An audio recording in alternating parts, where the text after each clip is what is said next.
So when it comes to gaming with a controller, there's a lot of different options out there that you can pick from, and it's very hard to decide which one may be the best option.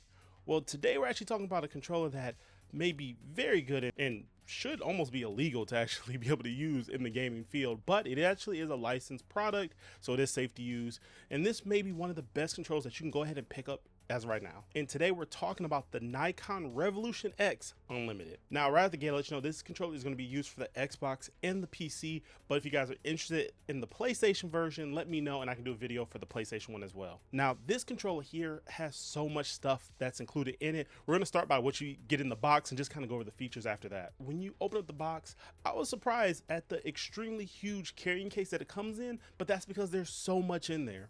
You have obviously the controller itself, you have down beneath like the kit with your different weights and different thumbsticks, and then you actually will have your stand that also works as a charging stand. So if you want to dock this, it actually has a charging stand option in there. And I forgot to show this, but there actually is a dongle down underneath it, which is what you're going to use when you're plugging it into things like your Xbox or your PC. If you want to, there are other options as well. Now, talking about the controller itself, when I first picked it up, I was surprised at how light it felt out the box. It felt a lot similar to the Xbox Elite controller. Now, the controller does feel a little bit wider in the hand. It's also still extremely comfortable.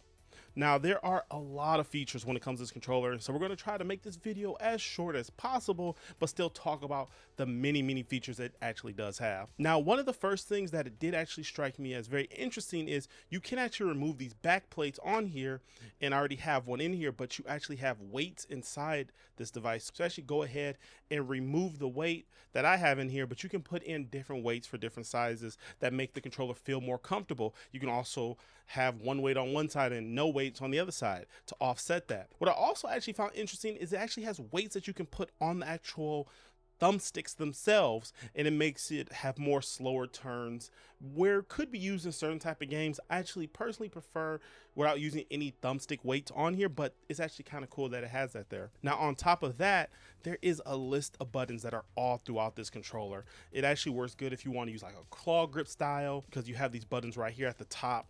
You also have 4 buttons down here, so you have 2 right here on the side, and then you have 2 more right up here. Now, it doesn't have the ability to remove these buttons out like on the Elite controller, but that's fine. I'd rather just have the buttons there at all times, and you can program them, map them to whatever you want to. Obviously, pretty much everything on this controller is mappable. And then on the back of the controller is, as you can see, you have these little toggle switches here, and with these toggle switches you can go ahead, and if you want to have more of a quicker trigger finger, you can actually go ahead and do that by putting this up to the top. You barely have to press this button and it automatically will fire if you're playing something like a first-person shooter. It makes the controller so comfortable, and like I said, there's a lot of different customizable options. Now, at the bottom of the controller, you do have your headphone jack down here, so your 3.5mm headphone jack, but you also have a mute button. Now, what makes this controller really cool is it can work as like an audio type of receiver device. You can actually go ahead and hook up headphones to this, but you can also use like the Bluetooth in this to connect to like your cell phone, for example. So what that means is you can take like pretty much any pair of headphones, but then you can still pair like your iPhone or Android device to this, and you can actually hear both things going on at the same time. So maybe you want to play a game, but your friend is on a different platform, you guys aren't using something like Discord or whatever the case is, and you can actually go ahead and play both at the same time. You get those audios, and this actually will allow you from the controller, which we'll talk more about in a second, you can change the volume up and down between game and your chat. That is so cool, and it's all from this controller. Or you even have the option of maybe you're playing your game and you're talking to someone that's not playing with you. You know, you have these options with this controller. I feel that the fact that this is all baked into the controller by default is what makes this controller a little bit more appealing. Now, the biggest thing that you're going to notice right out the gate that I've been talking this whole time and haven't even touched on it yet is the display. That's one of the best features of this and what gives this controller so much versatility. Because with this display, you can go ahead and customize pretty much everything about this controller on the fly. You can go ahead and change your thumbsticks, how they move. Are they better for shooting games, driving games, sports games? It has options for all that.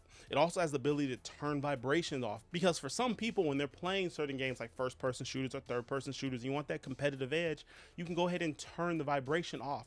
But what makes it even cooler is it's not a one-size-fit-all thing. You can turn off the specific motor that is vibrating in this controller. So say for example, you want it to vibrate just right here, you can turn off the other 3 vibrators in this controller. Or maybe you just want the top vibrators working and not the bottom ones. However you want to, you can customize it the way you want to. And that's the thing that's so great about this controller, the level of customability that it actually has. Now, one thing that really did surprise me about this controller is it actually even has gyro built into it. So there's an option in the settings where you can go in and turn the gyro on. So if you want to move the controller side to side, if you're playing maybe like a driving game, you want to pretend like you actually have a steering wheel, this controller has those features in that. The best part about this is you can do all this stuff on the fly. So maybe you're playing like something like Call of Duty, Marvel Rivals, wherever the case may be, and you feel like you're not getting that competitive edge. You can switch it to whatever setting feels right for you based off of whichever game that you're playing. Now you can have like a whole list of profile settings. I don't remember how many profile settings. I want to say it's around 200, but I really don't remember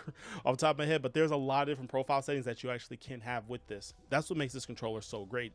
You have all the options in here. This does have like an app on the computer that you can use to customize it, but the fact that you can do everything from here is so great. Now we'll go ahead and say this is actually my second controller, because the first one I got broke actually like within a day or 2 of using it. Now surprisingly enough, this controller does use Hall effects for their thumbsticks. I was still surprised that the right thumbstick broke like right after I was using it from just normal game use, and I'm sure it was probably just a defective model, but that's something that I just wanted to throw in there so you guys can kind of be aware of, just in case you guys want to make sure you have a warranty on this thing, because this can get a little pricey. But with this controller, this is, like I said, the second one, this thing has been working flawlessly. No matter what game I've thrown at it, more intense competitive games, it's been actually working fine. So I'm sure it was just the defective model I had, but this one's been working really great. Now, the other complaint that I will say that people do have about this controller that I've seen a lot of people talking about is when it comes to updating the software for this controller.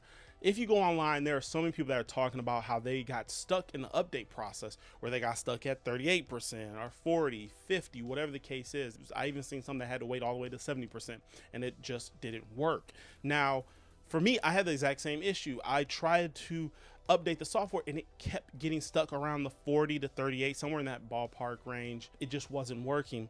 And it did not work until, oddly enough, I used a different cord than the one that comes in the box. When you unbox, you have this extremely long USB-C to USB-A cord that comes in here, but for some reason when I plugged it into my computer, it would not update with that until I went ahead and used just another USB-C to USB-A cord, and it just worked fine. Could be something defective with the cord, I don't know. It seemed to work fine with everything else, but for some reason, only when it came to updating, it didn't work. If you guys do go ahead and get this controller and you're thinking about updating it, you may want to see about using a different cord for that update process if you run into issues. I've seen a lot of people having that issue with this, so that's something to keep in mind. This is probably one of the more comfortable controllers I've used in a very long time. It was a little weird getting used to some of the button placements. Now, obviously, because there's a screen in the middle of the controller, I did kind of forget where the buttons were at the top of the controller, but I will say I did feel that I had more of a competitive edge. I actually got like an all-time high when playing Warzone when it comes to my score. I actually did really well. I performed surprisingly well with this controller. And here's the thing, I don't play really Warzone. I can't tell you the last time I actually played it before. Getting this controller just to test it out made me want to play more matches because it was a lot more enjoyable. And I noticed that trend going throughout a few different games. I noticed that as I tweaked the settings per the game, I started to notice a much more competitive advantage. There are a few different options. You can use Bluetooth with this controller, or you can use a wire connection. Now, when I was playing this with my Xbox, I did use the dongle, and it seemed to pair and work very well with that when it comes to connectivity. That was the other issue with the first controller I had. Keep in mind, these are all brand new controllers. It kept dropping connection even with the dongle. I had to use the wire cord for it not to drop connection. With this one, when I went ahead and got this one, it worked flawlessly, and I didn't have any issues with it. So obviously, I'm sure that controller was just defective out the box, but this one worked extremely well with the dongle, and I didn't have like any drop connections, which I'm starting to kind of get in the mindset of using more dongles versus using anything else, because yes, they take up a USB slot and they look a little ugly, but having that steady connection just seems to be really, really great. It seems like the response from when I press buttons on this controller seemed to be almost immediate. So that could be a huge factor in why when it comes to actually playing competitive online, you get that advantage because of the low latency that this controller has when playing with other people. Now, for those that are interested, this controller does boast a battery life of 10 hours. And for some people, that may honestly not be enough. It did feel like it was exactly 10 hours when it came to using this battery life myself. I try to really put it through its paces, and 10 hours seemed to be about right with it. A lot of people, I would assume, are not playing 10 hours straight. So between whether you have to go use the bathroom, eat, or whatever, like I showed off earlier, you do have that docking station where you can just go ahead and dock it real quick. It does seem to charge up pretty well, pretty quickly, but having that docking station where you can just drop this and go to the bathroom, go get some food, do whatever, does help it out. So even if it is 10 hours, you would definitely get a good gaming session in without having that problem. Now, again, as of right now, making this video, this is a $200 controller. Now, is it worth it when you're really into the competitive space? I will say, compared to other controllers, especially the one that I use on a regular basis, which is the Xbox Elite Series 2 controller, this is so much better in every way. If you have the funds to do it and you want a pro level controller, you want that competitive edge, this is the controller to get compared to a controller like that. Obviously, it's going to be better than the default Xbox controller. It's definitely better than the Elite series. You can feel it in so many different ways. Now, the one huge thing that I will say that I hated about this controller, this is the biggest thing I hate more than anything else about this controller, and this probably isn't going to bother everyone, and you might notice this throughout this video that I talked about. This controller gives you so much smudges on it. It's ridiculous. I don't know what material they use, and every time I pick this controller up, I always wash my hands before I use it. And regardless of that, the oils from your fingers to this controller, still all over the controller. It doesn't matter what I have done to make sure that my hands were extremely clean and dry, it still has oils all over. So even though the controller feels great in the hand, it feels great, the weight is good because I do have weights in both of them, but it feels really perfect in a lot of respects. The fact that it has these smudges on it, for at least me, I hate that one thing about it, because I like a lot of my stuff to always look new and pristine, and this does not look like it. It looks like you have just got done eating a bag of Doritos or something really greasy like Taco Bell, and then you went and picked up this controller. That's what it feels like when using this, and that's the one huge problem I do have with the controller. If you're a little OCD about that or whatever, that could cause a problem when it comes to this controller, just how clean it looks. The Xbox Elite controller doesn't have like the dongle option or as many profiles mapping that you can do.